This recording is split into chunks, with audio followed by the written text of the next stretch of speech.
Hello. As we lead up to the third Global Empowerment Summit, my name's Stephen Taylor and I've been involved in each one. I'm looking forward to meeting more of you this year. It's all about learning, growing, sharing experiences as a collective, meeting people from all different continents from around the world, sharing experiences and understanding how we can grow together. So go ahead, grab your tickets, and I look forward to seeing you there. Bye.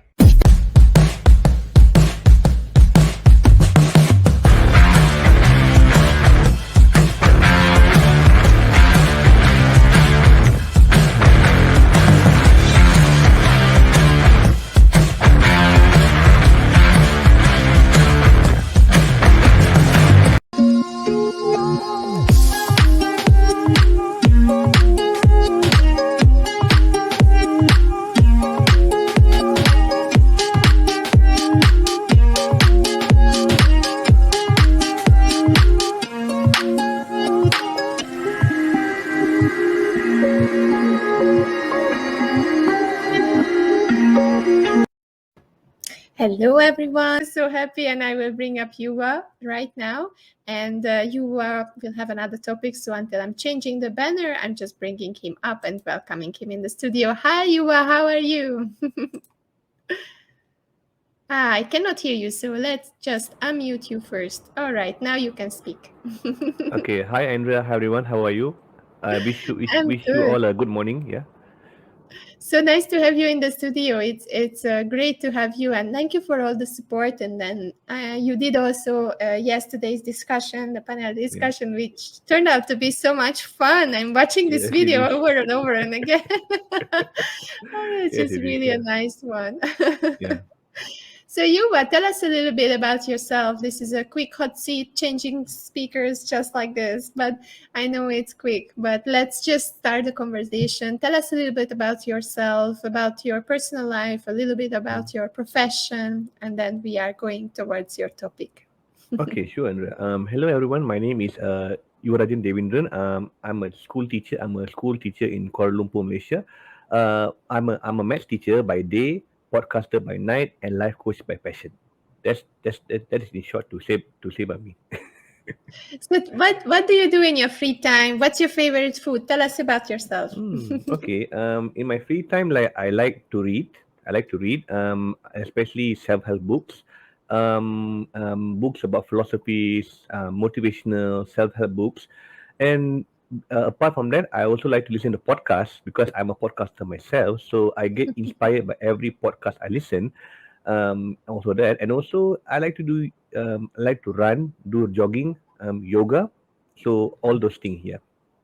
Yes. I love it that you mentioned podcast, because I see your professional setup, and we were talking about these microphones. Junaid Ahmed was here back in the first weekend, and he was telling about how to set up your own home studio. And I Yes. see that you are very comfy there, sitting in your chair with the big mic.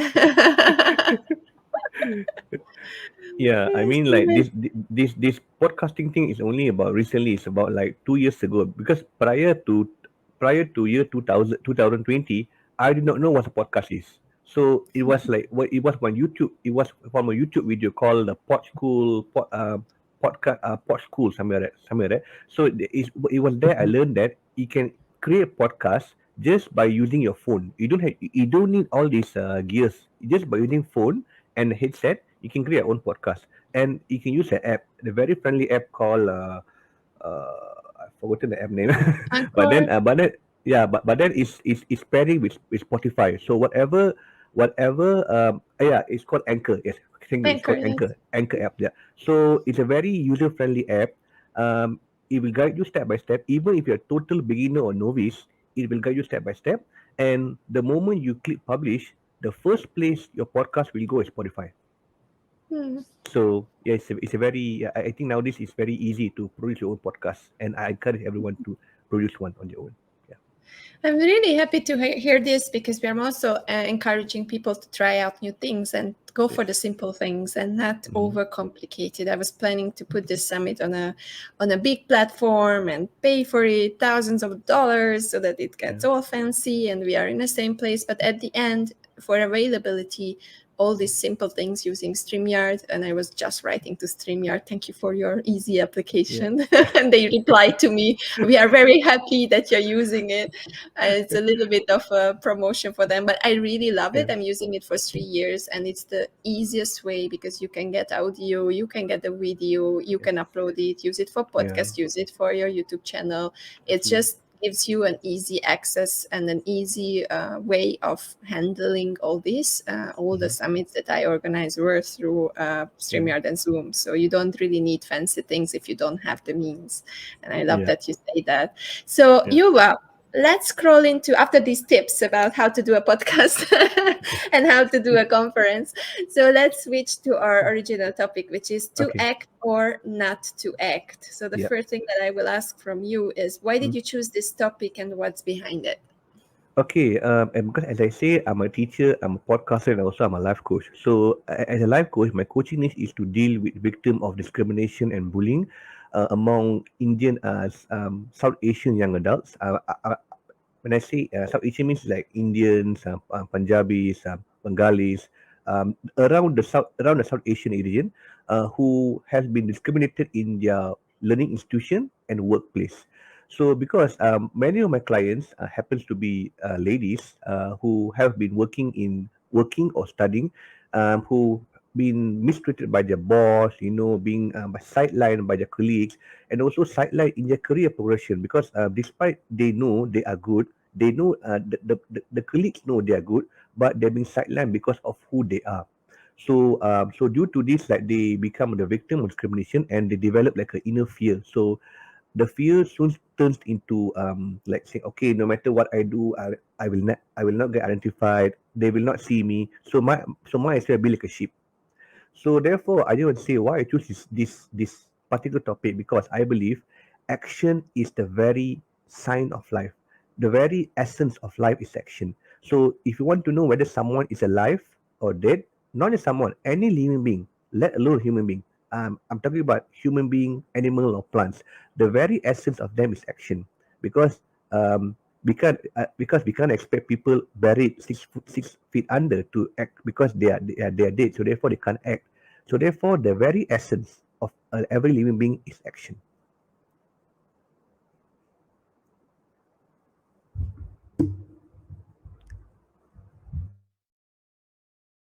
So action is something that you truly believe in, and action is something that I advocate for. I think it's something that we have aligned.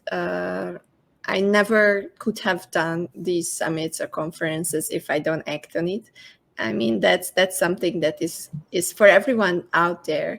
We were talking about this even yesterday, that you can learn a lot of things. You can join a lot of conferences. You can have a coach. You can have a mentor, but no one will do the steps for you. No one will go there and hold your hands and say, okay, now you come, and I pull you to the gym, and I tell you, okay, now you will go to the gym, and then standing there and telling you, okay, now you step and step and step and step and step. It's just impossible. No one can expect that. So it's all on us to act on that. And I love that you say that. Yeah, thank you so much. Yeah. And I mean, like, you can pull a donkey to the water, but if the donkey is not thirsty, the donkey will not drink the water. So yeah, it's the same thing. The action has to start from within. So if you don't mind, Andrea, can I explain what create what is the constitution of action? If you don't mind, what creates Yes, action? I will love it. I will love it. Okay.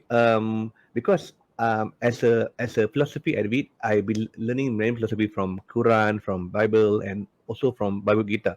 So according to Gita, they mentioned that there's a certain flow of action, which is nature, thoughts, desire, action. So in Sanskrit, we call nature as vasanas. So it's like this: vasana, thoughts, desire, action. So let's start with the vasana. So vasana is like your own inherent nature. So therefore, if you have good nature, it creates good thoughts in your mind. When you have good thoughts in your mind, it Life wanted. That's a good one. Christian. Thank you, Christian. Yeah. So as I was saying that when you have good nature within you, good inherent nature, it creates good thoughts in your mind. When you have good thoughts in your mind, it creates a good desire in yourself. So when you have a good desire, it propels you to do good action. So I can see a similar thing for bad nature, bad thoughts, bad desire, bad actions. So what determines action is your nature. And also, Andrea, it's a very interesting thing. Good action also determine a good nature. So it goes both ways. It's like They're Vasna, nature interconnected, right? interconnected. Exactly, nature determines action, and your action determines your nature. So it's like the chicken and the egg. Which one comes first? You'll never know. Yeah. So what are the different types of action if you want to categorize the actions? Okay, sure, Andrea. As I said, nature defines actions. So there are three types of action, which is selfish, unselfish, and selfless. So allow me to go briefly in one by one. Now, selfish actions comes from bad nature. What I mean bad nature is like you say, oh no, it's me first, it's my family first. I only care about my me and my family and my community first. I disregard others. So when you have that kind of nature, that kind of feeling within you, it creates bad thoughts. Then it creates bad desire. So from bad desire, it creates bad action. So you're only doing something just to benefit yourself and your close circle. That is selfish.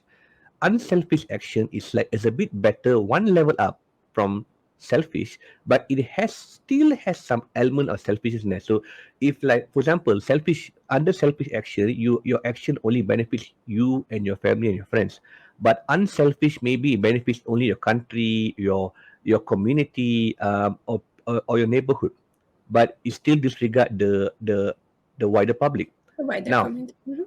by the community, but still there is some element of good there, which is good. And then eventually selfless. Selfless is like godlike. I say godlike because selfless is like you're doing something just for the sake of doing it. You're not doing. You have zero ego. There's no any zero what do you call it? Zero personal benefit from it. You don't benefit from it. You're just doing it just for the sake of doing it. So you're doing it for the benefit of the wider crowd, the wider public. So yeah, these are the three Okay, actions I can that's see. nice. The three actions. Okay, selfish, unselfish, and selfless, right? The Yes, three yeah, different categories. And then you were talking about the good and bad actions, and yes. you were also talking about what is action and why is it important. That Mm-hmm. everything starts with it. We don't live without it. So that Yes. differentiates basically the dead and the living, like Christian was saying, alive or dead. Yeah. And then we are coming towards why people choose, because we were talking about choosing yesterday with Niga Mm-hmm. Sharmon, that Yep. everyone has a choice. So Yep. why do people choose good or bad action? Is it them who is choosing? Is it unconscious? How does Mm-hmm. this work? Okay, that's a very good question, Andrea. Before that, allow me to explain about nature. So there are two types of nature, which is swadharma and paradharma. Swadharma means that people who are living their action, living their day according to their true inherent nature. Mhm. Paradharma is like living your life based on your alien nature. Now, for example, look at me. For me, my look at okay. Let's give an example. Do you know A.R. Rahman? I don't, but maybe Okay, others do. okay. Okay, maybe another example. Maybe okay. Roger Federer, for example, the Okay. the world champion. I mean, Yes. one legend tennis player. Tennis So player, yes. so so the reason why Roger Federer becomes so successful in what he does, because he knows within himself his nature, his true nature is to become a successful tennis player. Let's imagine, let's say his family forced him to do something like a businessman or be a politician.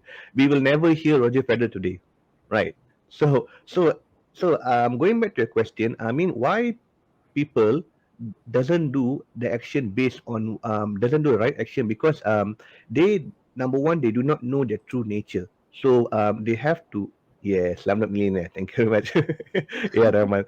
So yeah, I mean, why people don't do the right action, because at the very basis they haven't identify their true inherent nature. So yeah, I mean like for children it's easy because that they're doing it because there's no any filter within them.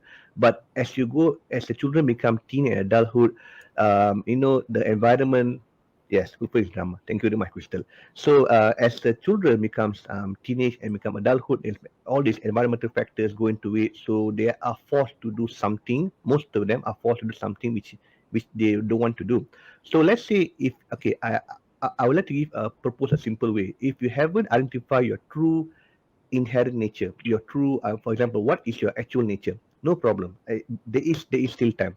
So what you do is every morning, after you wake up, take a pen or paper and list down what you like, and then after that, repeat the activity for 1 week, and then after at the end of the week you can see what is the recurring theme means what is the similarity there. Most probably the theme which is the theme which is recurring, the similar theme is your true nature. That's the one I can Okay, say. good tip. So you are writing down, you are doing your day and you are noting what you liked, or Yes. you are writing down what you like. It's different, right? So you have Yes. to write down what you enjoyed during the day. Yes. Yes. Okay. No, no, no, no. It's not enjoy it's not enjoy what you're doing this. It's what's your favorite thing to do. Yes. What's your favorite thing to do? And then like do it within a week, and after that you can see if there's a similar activity. Most probably that will be your true nature, because Okay. and then also one more thing why I suggest early morning, because early morning is where there's the less noise, less distraction is between this you with the nature. So it's most probably that is the most honest answer you can get. Okay, okay. So you are still sleepy enough to be honest with yourself, right? That's what you Yes, correct. are. No pretending coming into the picture. You are just Mhm. yourself. Okay, let me be. Before the cafe, guys. Important. Okay. Don't wake Yes, yourself up absolutely. yet. Before coffee. Let the true nature come out. Yes. I think that's something that I wanted to tell that or ask you, that sometimes there are these situations when the true nature really reveals itself. Yes. And it's suddenly or sadly it's in Mhm. situation where you are either angry or you have Mhm. a bad day, because because your real true nature comes forward and you Yeah. cannot really hide it. So Yes. um, what are other moments that can help you to find the true nature, or find out what is the feeling that people should search for? Because it's hard Mhm. to be aware, to be honest. A lot of people are not Yes. aware. To start to identify this, even with this exercise, it must Yeah. be start because hard, because maybe they don't know how to Correct. how to Yeah. identify these moments. So what Yeah. would be your take on this? So just now, Andrea, you mentioned that many of us we experience our true nature when we're angry or when we're upset. Well, that is because like you need an outlet to be shown. So unfortunately, the outlet comes out when we are angry. So that those are all emotional induced. So what I can say the best way is that, as I said, number one earlier is that you should journal what your favorite thing to do, and number two is like asking others. I mean, asking other means that asking your friend, your inner circle who know you in and out. I mean, Mhm, asking people who has the best benefit, who has their interest, best benefit, who thinks the best for you, mhm, who has no any personal agenda against you. So that's one way. Another way is that is meditation. Yeah, because when you meditate, you filter out all these unwanted clogs in your thoughts. So you have a clear thought. So when you have a clear thought, you can see. Okay, okay. It's about seeing life in a very objective manner. Objectivity. So when what I mean here objectivity is that it's like for example you can like imagine yourself taking a drone or taking a plane and go on top, and from there you see down, you can see the entire area in 360 degrees. I mean, you have a 360-degree view. So once you have a 360-degree view of your life, you can able to make you have clarity. When you have clarity, you can make better decisions. okay, and I think it's also something not just with the bad side, but also with the good side when you are Yes. happy. So most Yeah. probably you can also recognize these moments when you're happy, right? Yes. Okay. Yeah. Okay. So So after yes. this, when we are starting to explore, Mm-hmm. so how can a person choose the right action? What are the things that they can do? Tell us a little bit more about Mm, this, because I think that's the most okay. important thing, to give people Yeah. some tips. Well, Andrea, when I was reading Bhagavad Gita, I mean, I followed the classes, but the verse in Gita is very terse. Terse means that it's very cryptic. So you need someone who is a learned reader to decipher it for you. So when I read the explanation for a particular verse of verse 33 in chapter 2, uh, I was reading through the explanation, and when I was reading this, I was mind blown. It says here, sin is determined not by the action made, but by the mental reaction caused by the action. When I heard that, I was like, blown. I was mind blown. Because you see, Andrea, um, even by doing the morally good action which determined morally good, if you have the bad intention in your mind, which again go back to your nature, if you have a bad intention in your mind, even by doing a good action, is you are, can be said, creating a sin because you are doing it with an agitated mind. That means your mind is not set, it's not clear. So I give you an example, Andrea. Charity, for example, charity. You're donating money to the needy. That's a very noble act, right? So, for example, for example, I donate 1,000 ringgit to the poor, and I feel good because I donate the money. Then suddenly I saw you, Andrea, donate 10,000 ringgit. So when I see that, I get triggered. When I get triggered, so it's because the moment I get triggered, I already committing a sin. Because why? Because why? My mind is agitated by your action. I mean, because why? I have incurred a bad intention within me, a bad nature within me. So similarly, let's see, if you donate 10,000 ringgit compared to me 1,000 ringgit, if I have a good nature, I will say, okay, that's good. That's good. I donate 1,000 ringgit, you donate 10,000 ringgit. In the end, who benefit the most? The poor. So it doesn't matter the amount of what you donate, it's about helping the poor. So as you can see here, Andrea, the action is similar, donating, but with the intention, one with good intention, it creates a calm state of mind. The bad intention creates agitated mind.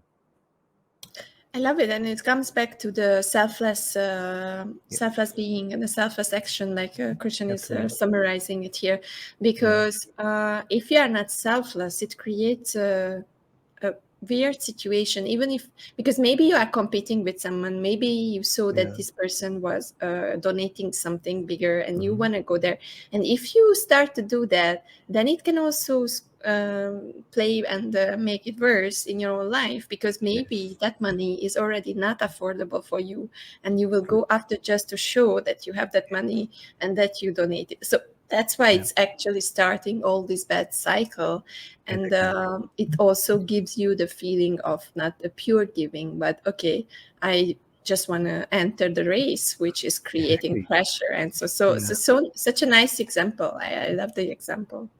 thank you. And also, Andrea, I can go even further because it says that if you do a work without any personal agenda, I mean, work needs action. You do any action without any personal agenda, without any attachment, without any expecting, craving for any benefits. The Gita say if you do your work just for doing it, just for the sake of doing it, it can be considered as worship, act of worship. Because why you're doing it with the highest value, because you're doing it just for just for sake of doing it, just to benefit others. You're not doing it for your own benefit. So they call it worship. Yeah. And I think it's the same in relationships, right? If you are supporting your partner, if you are just living together, having a healthy relationship, you are not expecting, you are just doing the best for the couple, and you are strong enough already alone, and you act for your both of your happiness because you just want to make it happen. You are not having like these thoughts, okay, what should I do to make him feel or her feel better, right? You are just doing it because it's good. It's something that is selfless again, Yeah. to make things work. Yeah, and then Andrea, I just want to share a little story. This is from a conversation with one of the greatest thinker of the 20th century with the name Swami Ramatrita, who been asked, what is the secret of success? He just say three words: work, work, work. Simple: work, work, work. But actually there's a very deep meaning to it. So why he say work, work, work three times? So number one, the first work is that first work brings the meaning of you should not worry about the past. That's the first work. The second work, focus on the now. Whatever work you do, focus on the now. And then the third work is do not worry about the future, because like I just want to share another quote from one of my favorite animation, which is Kung Fu Panda. Kung Fu Panda, Master Oogway say to his student Master Shifu, he says, um, the past is history, the future is a mystery, but the present is a gift. That's why it's called present. Now is present. It's a very beautiful quote, but it's very true. So whatever we do, we should focus on the present, where we can plan for the future, but don't worry about the future. Whatever have happened in the past, yes, you can learn from it, but don't delve into it. So yes, that's what I say. Focus on the now, learn from the past. Do not worry about the future. I think this is an amazing summary of our conversation, and I will end here because I have to switch studios and bring up the next speaker. It was a great insight, and I love that there are so much different perspectives here because we are so diverse and coming from different backgrounds. Love that you are supporting people who have been bullied. Keep on working on that. It's an amazing cause and a beautiful mission. And Nora is also here saying Eckhart Tolle, live in the now. Yes, Eckhart Tolle is someone also talking about this. There are so many people, but I think this is what we have to say, that stop just talking about it. Create good actions and act on the things and make them happen, because that's the thing that will change the world. And Yes. thank you so much, Yuva, for being And here. And where can Amanda. people reach you, because we really have to close the conversation, so where can people find you? Well, you can find me on Facebook by the name Yuvarajan Devandran. There's only one there, so you can find me there. You can find me on Instagram at Yuvarajan88, and also if you are a podcast fan, you can tune into Knowledge Word Sharing by Yuvarajan on Spotify, Apple Music, and also various podcast platforms. And also, I'm also on LinkedIn as well. Yes. Okay, knowledge worth sharing, right? That was the podcast Yeah. title. So nice. Thank Thank you. you so much. Everyone is saying Thank you, great Andrea. insight. I will also say hi to Lalita, Jag, Nora, Chrishanne, all the supporters, Krista, Elchan. Thank you so much for tuning in and supporting this empowering knowledge share.